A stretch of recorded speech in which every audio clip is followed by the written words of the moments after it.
Welcome back again dear friends. मैं हूं अमरिंदर कुमार आजाद और आप लोगों का एक बार फिर से स्वागत करता हूं अपने यूट्यूब चैनल शांति क्लासेस पर।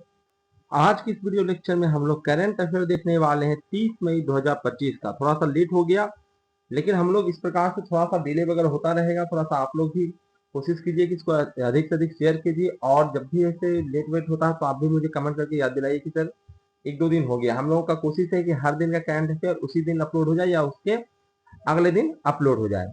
ठीक है, ये काफी इंपॉर्टेंट है। और हमने जनवरी फरवरी मार्च का मंथली करंट अफेयर अपलोड कर रखा है, और इधर 27 28 29 और ये 30 तारीख का 30 मई का करंट अफेयर आज अपलोड हो रहा है आपका। चलिए बिना समय के बाद स्टार्ट करते हैं, और स्टार्ट करने से पहले आपसे फिर से आग्रह करते हैं कि आप लोग चैनल को सब्सक्राइब कर लीजिए, बेल आइकन को क्लिक कर लीजिए और वीडियो को लाइक कर दीजिए, और अपने दोस्तों के साथ शेयर करना बिल्कुल मत भूलिएगा। सबसे पहले हम राष्ट्रीय स्तर के न्यूज को कवर करते हैं। राष्ट्रीय स्तर की योजनाओं और नीतिगत घटनाक्रम को हम लोग कवर कर रहे हैं। कहता इसमें सबसे पहला क्या है सर? कहता इसमें सबसे पहला जो है वो है गिग वर्कर्स कल्याण अधिनियम, कर्नाटक सरकार द्वारा ये लाया गया है। गिग वर्क कल्याण अधिनियम। कहता ये गिग वर्क कल्याण अधिनियम है क्या सर? कहता उससे पहले आप ये जान ले कि गिग वर्कर्स कहते किसे हैं। कहता है जोमेटो स्विगी उबेर जैसे जो ऑनलाइन प्लेटफॉर्म है उसके अंदर जो काम करने वाले वर्कर्स है, जो तुम्हें आके सुविधाएं प्रदान प्रदान करते हैं, जैसे स्विगी से ऑर्डर करते हो और तुमको पहुंचा के देता है, तो वही सब वर्कर्स को गिग वर्कर्स कहा जाता है। ठीक है, कहता है इसमें क्या किया गया है। कहता भैया इसके साथ बहुत सारा अन्याय हो रहा था, तो उस अन्यायों को दूर करने के लिए काम किया गया है। कहता क्या क्या काम किया गया है सर? ठीक है, कहता उसके सामाजिक सुरक्षा और पारदर्शिता सुनिश्चित करना इस गिग वर्क कल्याण अधिनियम का कार्य है कि जोमेटो स्विगी उबेर जैसे जो भी ऑनलाइन प्लेटफॉर्म है उस पर काम करने वाले जितने भी वर्कर्स हैं उसको सामाजिक सुरक्षा और पारदर्शिता सुनिश्चित कराया जाए। इसी के लिए कर्नाटक सरकार ने गिग वर्क कल्याण अधिनियम को लाया है। ये राज्य स्तर पर कल्याण बोर्ड की स्थापना करने का कार्य देती है कि यह एक राज्य स्तर पर कल्याण बोर्ड की स्थापना की जाए। जाहिर सी बात है कर्नाटक सरकार ने किया है तो कर्नाटक में ही एक कल्याण बोर्ड का स्थापना होगा। फिर अब उसको देख देख के अलग अलग सरकारें, अलग अलग स्टेट गवर्नमेंट अपना अपना लाएगी, तब देखा जाएगा। फिलहाल तो कर्नाटक में अगर काम करना है इसको तो ये आपको करना ही पड़ेगा। ठीक है, उसके लिए एक कल्याण बोर्ड की स्थापना सरकार ही करेगी। और इसको पैसा कहाँ से मिलेगा? तो कहता है इस प्लेटफॉर्म कंपनियों को 1 से 5% तक का कल्याण शुल्क देना होगा। जो भी प्लेटफॉर्म है, चाहे वो जोमेटो का प्लेटफॉर्म हो, स्विगी का हो, वे का हो, या फिर ऐसे जो भी है, ठीक है, सभी को इस कल्याण बोर्ड में चलाने के लिए प्लेटफॉर्म कंपनियों को 1 से 5% तक का कल्याण शुल्क उसे देना पड़ेगा। अगला है कहता इस अधिनियम में प्लेटफॉर्म द्वारा उपयोगकर्ता डेटा पारदर्शी रखने और एआई एल्गोरिथम को नियंत्रित करने की व्यवस्था भी की जाएगी। ठीक है, यानी कि जो भी उपयोगकर्ता हो जो है, जैसे कि आप है, तो आपका डेटा जो भी प्लेटफॉर्म पे है उसकी पारदर्शिता लाना है। ठीक है, एआई एल्गोरिथम को नियंत्रित, जो एआई एल्गोरिथम को लोग इस्तेमाल कर रहे हैं उसको नियंत्रित करने की पूरी व्यवस्था करने के लिए सरकार ने इस अधिनियम को लाया है, जिसे कहते हैं गिग वर्कर्स कल्याण अधिनियम। इससे क्वेश्चन क्या आ सकता है? कहता है ये गिग वर्कर्स कल्याण अधिनियम किसके लिए है भैया? तो गिग वर्कर्स के लिए है। ठीक है, किस स्टेट की गवर्नमेंट ने लाया है उसे? तो कहता है कर्नाटक सरकार ने लाया है। कहता है गिग वर्कर्स होते कौन है भाई? तो जोमेटो स्विगी उबेर ये सब के प्लेटफॉर्म पे जो काम करने वाले वर्कर्स होते हैं उसे हम कहते हैं गिग वर्कर्स। ठीक है, कहता है इसके लिए कल्याण बोर्ड की स्थापना की गई। और भी बहुत सारी चीजें जो पूछा जा सकता है। ठीक है, अगला है एक और इम्पोर्टेंट, वो है सीजीडी परियोजना, यानी सिटी गैस डिस्ट्रीब्यूशन परियोजना। ये बंगाल में जाके, पश्चिम बंगाल में जाके लॉन्च किया है भारत के प्रधानमंत्री ने। कहता प्रधानमंत्री द्वारा अलीपुरद्वार व कुछ बिहार में सीजीडी नेटवर्क को आधारशिला रखी गई है, जिसे हम कहते हैं सिटी गैस डिस्ट्रीब्यूशन। कहता ये क्या है? कहता इसमें प्राकृतिक गैस को हम घर घर सप्लाई करेंगे। कहता अभी हम लोग दे रहे हैं एलपीजी। एलपीजी है लिक्विफाइड पेट्रोलियम गैस। मैंने बताया था कई बार कि पेट्रोलियम गैस को लिक्विफाइड करने के लिए हाई प्रेशर पे उसे सिलेंडर में पैक किया जाता है, और हाई प्रेशर पे सिलेंडर में पैक करने के लिए आपको ढेर सारा खर्चा लगता है, खूब पैसा बर्बाद होता है। लेकिन अगर उसी को हम नल नल के माध्यम से, पाइप के माध्यम से आपके घर तक पहुंचा दे, जैसे आप टैप खोलते हो पानी गिरता है उसी प्रकार से टैप खोलो और गैस निकले, मीटर लगा रहे, नपा जाए कितना गैस खा गए तुम। ठीक है, और उससे हम लोग क्या कर लें, आपको बिल आ जाए। ठीक है, तो ये व्यवस्था है सरकार कर रही है, इससे सरकार को खर्चा कम लगेगा। तो कहता है सर खर्चा कम लगेगा तो किया क्यों नहीं अभी तक? कहते इनिशियल कॉस्ट बहुत ज्यादा है और हर जगह पे पाइपलाइन बिछाना संभव नहीं है, जहाँ पे भूस्खलन हो रहा है, लैंड स्लाइडिंग हो रहा है।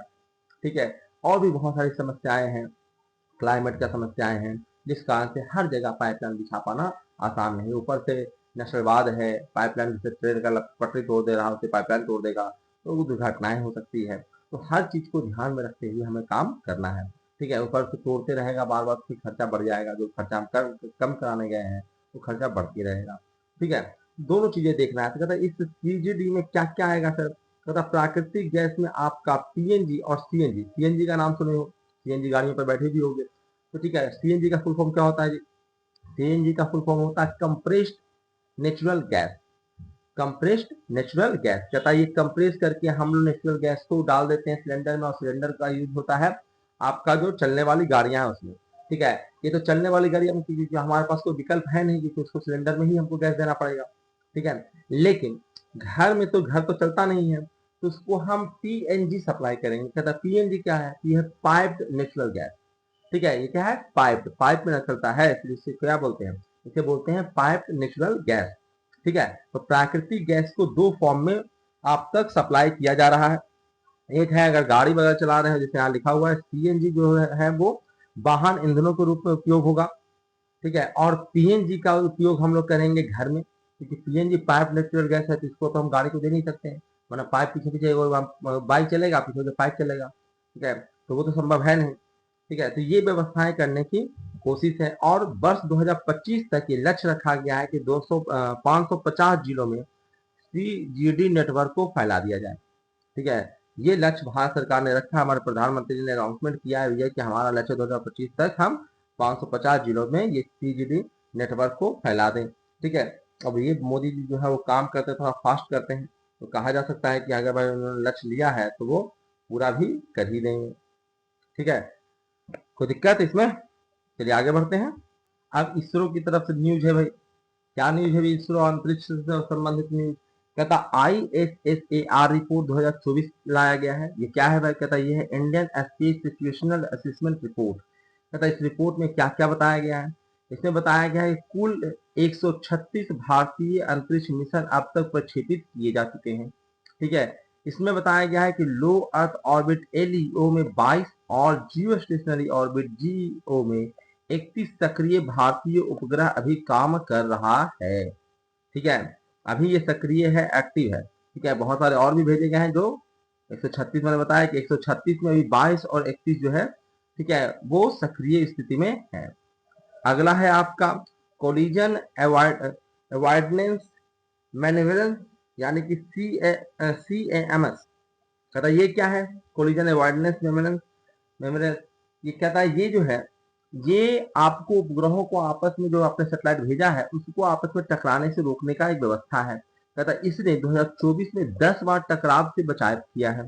ठीक है, और ये बचाव क्यों, टकराने का स्थितियां क्यों हो जाती है? क्योंकि अगर आपने ऑर्बिट पर कितना भी कैलकुलेशन करो, थोड़ा ना थोड़ा आपका कैलकुलेशन में गड़बड़ रहती है। ठीक है, तो ये हल्का हल्का डोलते डोलते क्या होता है कि दूसरे के ऑर्बिट में चला जाता है। ठीक है, तो उसको फिर से डी ऑर्बिट करना, पूरा नियंत्रित करने की कोशिश की जाती है। तथा INS-2B और EOS-7 जैसे उपग्रहों को डी ऑर्बिट कर पुनः नियंत्रित किया गया है। ठीक है, तो ये सब चीजें किया गया है। अगला है पोएम मिशन, POEM मिशन। कहता है ये क्या है जी? कहता है PSLV ऑर्बिट एक्सपेरिमेंटल मॉड्यूल के अंतर्गत प्रयोगात्मक उपग्रह को 350 किलोमीटर ऊंचाई से छोड़ा गया है। ठीक है, तो पूछा जा सकता है ये पीओम जो पोएम मिशन है ये क्या है? कहता है ये एक प्रकार का भी चल रहा है एक्सपेरिमेंट। ठीक है, क्या एक्सपेरिमेंट किया गया? हमने देखा है कि PSLV ऑर्बिट एक्सपेरिमेंट मॉड्यूल के अंतर्गत हमने देखा है कि प्रयोग करके देखा है कि उपग्रह को अगर हम 350 किलोमीटर ऊंचाई से छोड़ा जाए तो क्या होगा। ठीक है, ये एक्सपेरिमेंट चल रहा है। ठीक है, एक्सपेरिमेंट सक्सेस सफल होगा तो उसको हम भविष्य में जब जरूरत पड़ेगा तो इस्तेमाल करेंगे। आगे बढ़ते हैं। अगला है आपका ऊर्जा के क्षेत्र में। कहता ऊर्जा क्षेत्र में, प्रौद्योगिकी क्षेत्र में हम लोग देख रहे हैं।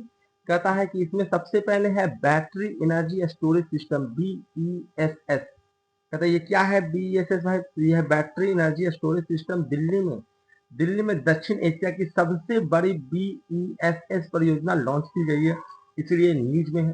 ठीक है, इसकी क्षमता अगर हम बात करें तो 20 मेगावाट या 40 मेगावाट आवर। प्रोजेक्ट जो संचालित कर रहे हैं वो है BRPL द्वारा इसे संचालित किया गया है। तकनीक इसमें इस्तेमाल हुआ है LiFePO4।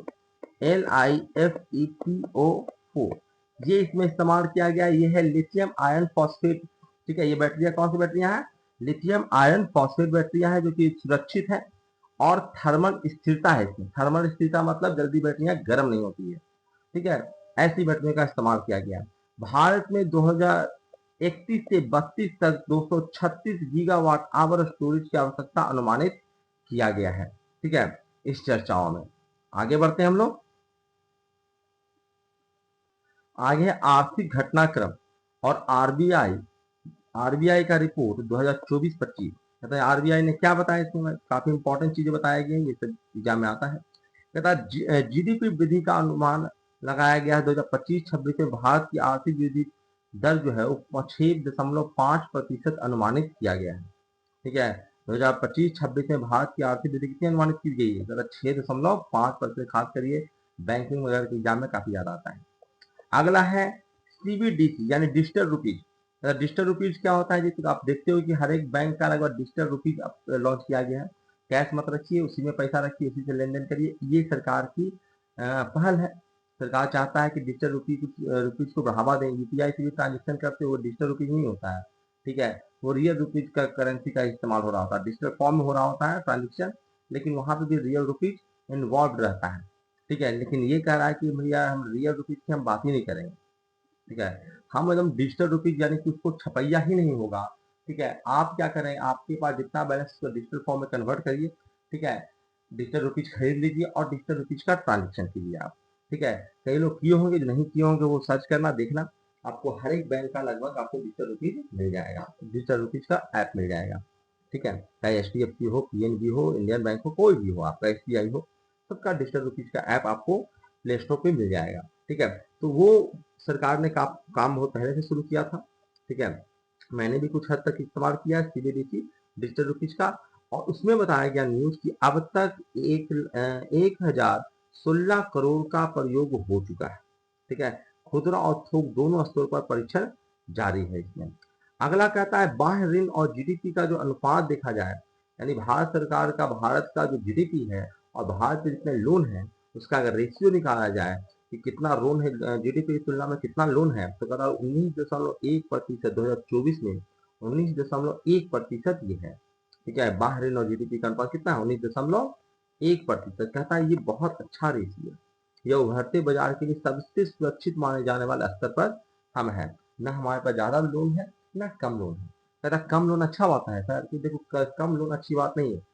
अपना पैसा तो कोई प्रोजेक्ट का काम नहीं करता है। अपना पैसा हर कोई बचा के रखता है इमरजेंसी के लिए। जैसे भारत पाकिस्तान का युद्ध हो गया, ठीक है, इस वक्त तुम लोन किसी से मांगने जाओगे, कोई नहीं देगा तुम्हें। ठीक है, अभी हर पाकिस्तान को लोन देगा, पाकिस्तान को लोन देगा, क्यों देगा? क्योंकि भाई आप, हर कोई चाहता है कि भारत डूब जाए। ठीक है, भारत उभरता हुआ बाजार है, अगर इसका बाजार उभरेगा तो हमारा बाजार डूबेगा, उससे बढ़िया है कि भारत को डुबा दो। इसके लिए क्या है कि जो इससे मरा गला आदमी जो लड़ रहा है उसको वेतन दो, सपोर्ट दो, पैसा दो, सब चीज दो। तो पाकिस्तान को सपोर्ट करेगा, पर इंडिया का सपोर्ट कोई नहीं करेगा। ठीक है, तो इंडिया को अपने दम पे लड़ना पड़ेगा और अपना पैसा इकट्ठा करके रखना पड़ेगा। ठीक है, तो लोन कहता है कि अगर हमको सड़क बनाना है तो हम लोन लेके सड़क बनाएंगे। कहता है क्यों सर लोन लेके सड़क बना रहे हो? आपके पास पैसा है तो पैसा से बनाओ। बेकार में टैक्स लग जाएगा, तो टैक्स टैक्स नहीं, इंटरेस्ट बेकार में लग जाएगा। कहता है इंटरेस्ट से क्या जाएगा, हम यहाँ से सड़क बनाए, हमको मान लेते हैं 1000 करोड़ का खर्चा आया। ठीक है, 1000 करोड़ का खर्चा आया, तो 1000 करोड़ हमने पैसा लेके बना दिया। अब इस रोड से जो हम 1000 करोड़ कमाएंगे उसको वापस कर देंगे, क्या तकलीफ है? पता सर इसमें तो प्रॉफिट नहीं हुआ, तो प्रॉफिट के चक्कर में तो पड़े हो। ठीक है, लोन भी तो हमने दूसरे का लिया है, पैसा भी तो दूसरे का इस्तेमाल किया है, हम क्यों कमाने जाए? सरकार के क्यों कमाना है? सरकार के पास टैक्स से पैसा कमा रहा है जो कमाने के चक्कर में है।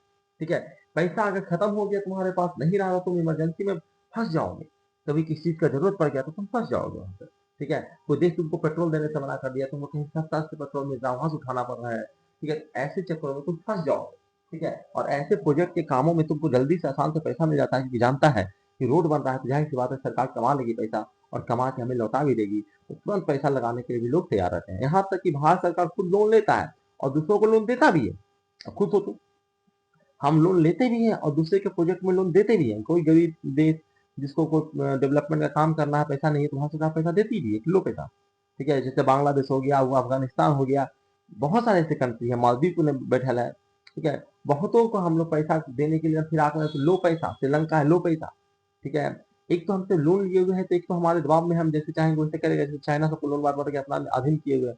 दूसरा हम कमा भी रहे हैं वहां से, ठीक है, हमारा पैसा भी सुरक्षित है, वो हमारे कंट्रोल में भी है, तो बहुत सारी चीजें और भी है। तो हम भी पैसा ले लेते हैं, हम बड़े देशों से पैसा लेते हैं, छोटे देशों को दे देते हैं लोग, ठीक है।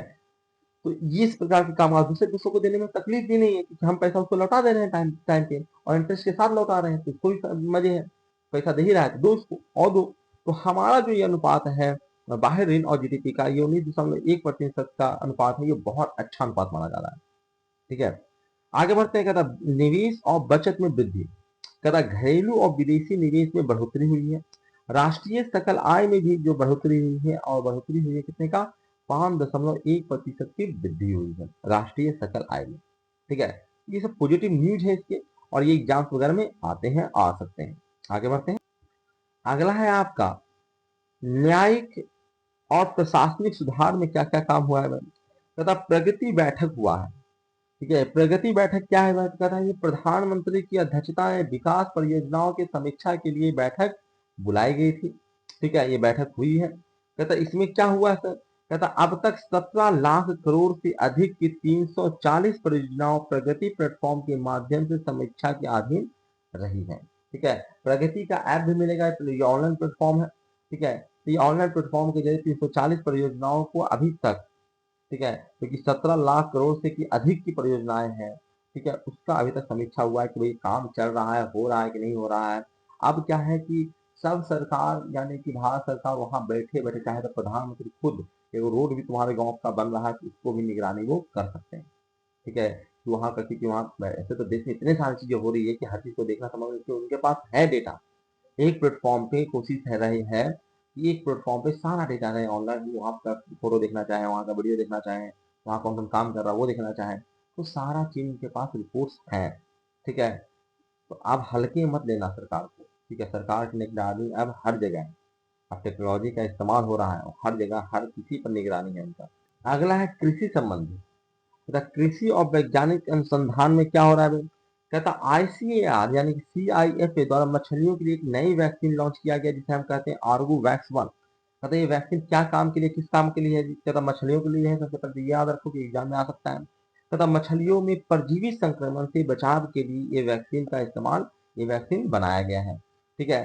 कहता नई तकनीक किसानों को रोग प्रतिरोधक किस्मों के बारे में जानकारी देगा, जो नई परियोजनाएं हम ला रहे हैं, ठीक है, नया तकनीक आ रहा है इसमें। और है, कहता है VKSA 2025 अभियान लॉन्च किया गया। इस अभियान में क्या है, कहता है इसमें 1.5 करोड़ मछली पालकों को आधुनिक तरीकों से जोड़ने का लक्ष्य रखा गया है, और वैज्ञानिकों को और विशेषज्ञों को 700 से अधिक जिलों का दौरा करने करने के लिए इस अभियान के तहत कहा गया है, और वो करेंगे, ठीक है। 700 से अधिक जिलों का वो दौरा करेंगे और प्रचार प्रसार करेंगे, बताएंगे, ठीक है, नए तकनीक से जोड़ेंगे मछली पालकों से। ये पूछा जा सकता है कि ये VKSA 2025 जो अभियान है वो किस चीज से संबंधित है, तो मछली पालन से संबंधित है। ये सब चीजें आपसे पूछी जा सकती है एग्जाम में। आगे बढ़ते हैं, अगला एक और इम्पोर्टेंट न्यूज है। अगला इम्पोर्टेंट न्यूज क्या है भाई, कहता अंतर्राष्ट्रीय व पर्यावरणीय परिदृश्य। कहता है अंतर्राष्ट्रीय और पर्यावरण परिदृश्य में क्या है, कहता है नासा का मार्स सैंपल रिटर्न मिशन, ठीक है, जिसे हम नतासाबे 2 कहते हैं, नतासाबे 2 के नाम से इस मिशन को जाना जाता है। ये मार्स सैंपल रिटर्न मिशन है। कहता है ये मिशन क्या है सर, कहता है ये मार्स से सैंपल कलेक्ट करके लाना है, ताकि हम ये पता स्टडी करके पता लगा सके कि वहाँ जीवन संभव है या नहीं, वहाँ लोग हैं कि नहीं, वहाँ का जलवायु कैसा है, वहाँ की मिट्टी कैसा है, वहाँ परिस्थितियां कैसी, ये सारी चीजें पता लगाने के लिए नासा ने Mars sample return mission launch किया है, और इस पे कई काम हो चुका है, जिसमें नतासाबे 2 है और नतासाबे 3 भी लॉन्च करने का प्रोग्राम वो लोग बना चुके हैं। कहता है क्या है लक्ष्य सर इसका, इसका लक्ष्य मंगल ग्रह से सैंपल पृथ्वी पर लाना, और 2028 में फिर से ये आगे इसमें काम करने वाले हैं। 2028 तक नातासाबे 3 मिशन की योजना भी ये लोग बना चुके हैं, और 2030 तक बैठ के बाहरी ग्रहों का अन्वेषण भी करने का ये प्रोग्राम बनाए हुए हैं। अब प्रोग्राम तो हर कोई बनाता है, करो तब ना, ठीक है, हम तो करके बैठे हैं, अब आगे भी करेंगे हम लोग कुछ ना कुछ, ठीक है। लेकिन नासा तो ऐसी बदनाम है कि करता कुछ कम है और ढिंढोरा ज्यादा पीटता है। खैर, पनामा नहर ये काफी इंपॉर्टेंट है, पनामा नहर, ठीक है, पनामा नहर व्यापार की दृष्टि से काफी इंपॉर्टेंट है तथा रणनीतिक रूप से अटलांटिक और प्रशांत महासागर को जोड़ने वाले प्रमुख वैश्विक जल मार्ग है ये पनामा नहर। याद रखिएगा, अटलांटिक महासागर को प्रशांत महासागर से पनामा नहर जोड़ती है तथा भू राजनीतिक दृष्टिकोण से भारत के लिए काफी महत्वपूर्ण है पनामा नहर। ये ऐसे भी एग्जाम में, स्टैटिक जीके में भी एक क्वेश्चन एग्जाम में आता रहता है, इसका भी ध्यान रखिएगा। आगे बढ़ते हैं हम लोग। अगला है जैविक प्रयोग। कहता है जैविक प्रयोग में क्या हो रहा है जी? कहता है बायो स्टिमुलेंट्स के बारे में हम सबसे पहले जानते हैं। जैविक प्रौद्योगिकी में कहता है ये क्या है जी? कहता पौधों की वृद्धि, पोषण और प्रतिरोधक क्षमता बढ़ाने वाला प्राकृतिक उत्पाद है ये बायो स्टिमुलेंट्स। कहता है इसका उदाहरण दीजिए, जैसे है humic acid, seaweed extract, amino acid आधारित उत्पाद। ठीक है, ये सभी जो है वो बायो स्टिमुलेंट्स कहलाता है। ठीक है, इसमें क्या कहता है, इसका पंजीकरण कराना पड़ेगा। कहता है कहाँ कराना पड़ेगा सर? तो फर्टिलाइजर कंट्रोल ऑर्डर FCO 1985 के अंतर्गत आपको इन सभी चीजों का रजिस्ट्रेशन की जरूरत होती है। ठीक है, कि आप क्या इस्तेमाल कर रहे हैं, कि जैविक चीजें हैं उसको खान पान में इस्तेमाल होगा तो कहीं किसी का साइड इफेक्ट ना आ जाए, और कई चीजों का साइड इफेक्ट बहुत दिनों के बाद दिखता है। ठीक है, धीरे धीरे वहां पे वो जीन में चेंजेस होना शुरू होता है या बीमारियां फैलनी शुरू होती है। तो उसके लिए आपको क्या होता है कि जो भी चीजें आप इस्तेमाल कर रहे हैं ऐसे बायो स्टिमुलेंट्स, उसको आप सबसे पहले पंजीयन कराइए, उसका साइड इफेक्ट वगैरह चेक कराइए, उसके बाद उसका प्रयोग कीजिए। अगला है आपका, अगला है सांस्कृतिक और भाषीय मुद्दा। कहता तमिल ग्रंथ है तिरुकुरल, इसका अनुवाद हुआ है तिरुकुरल का। कहता CICT ने तिरुकुरल ग्रंथ का अनुवाद 4 भाषाओं में कराया है, पुरी में, जोरोंगी में, मलयालम में और ब्याहुई में करवाया है इसका। यह ग्रंथ तमिल दार्शनिक तिरुवल्लुवर द्वारा रचित है। ठीक है, याद रखना तिरुवल्लुवर द्वारा ये ग्रंथ रचित है, इसका लेखक का नाम पूछा जा सकता है। और इसमें जो है वो नैतिक, प्रेम, राजनीति आदि के विषयों पर ये आधारित ग्रंथ है ये। ठीक है, क्योंकि चर्चा में है तो पूछा जा सकता है।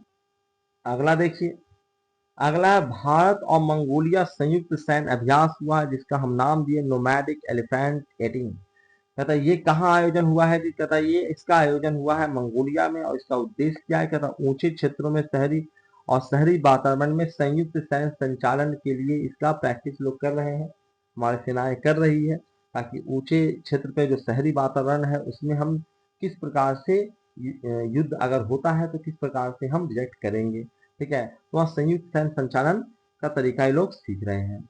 नेक्स्ट है आपका साइबर सुरक्षा से लेकर, कहता CBI का ऑपरेशन है चक्रा 5।